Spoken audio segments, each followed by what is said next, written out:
আমরা গেছিলাম মগরাতে সরস্বতী পুজো দেখবো বলে। সকালবেলা ব্রেকফাস্টে খেয়েছিলাম ম্যাগি, দেন মা পুড়িয়েছিল বেগুন, তার সাথে ছিল টমেটো আর রসুন।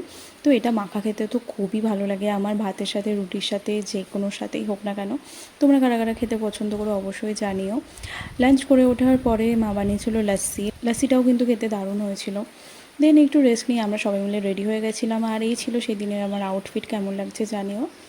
আর তারপরে তো আমরা সবাই মিলে বেরিয়ে পড়েছিলাম মগরাতে যাব বলে। আর মগরা স্টেশনে নেমে দেখি এখানে তো প্রচুর ভিড়, আর আমার তো বেশ ভালো লেগেছে, চারিদিকে লাইটিং দিয়ে সাজানো ছিল। আমি তো মাকে বলেছি এবার প্রত্যেকবারই আসার চেষ্টা করব।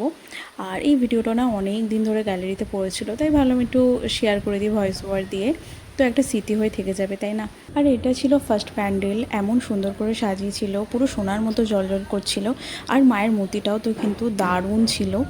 তারপরে তো এই লাইটিংগুলো দেখলাম, পুকুরের মধ্যে করেছিল, বাট এখানে কেন আগুন জ্বলছিল জানি না, এখানে সবাই দাঁড়িয়ে দাঁড়িয়ে দেখছিল।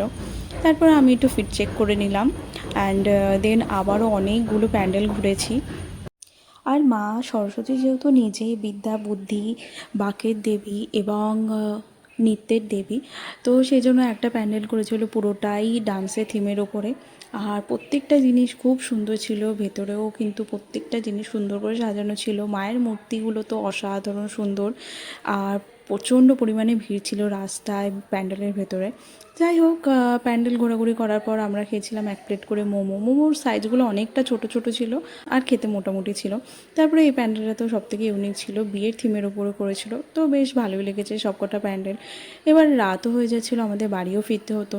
সেজন্য আমরা একটা দোকান থেকে কিনেছিলাম রোল, আর রোলটা তো বানিয়েছে বাজে, তার মধ্যে তো সসই দিতে ভুলে গেছিলো।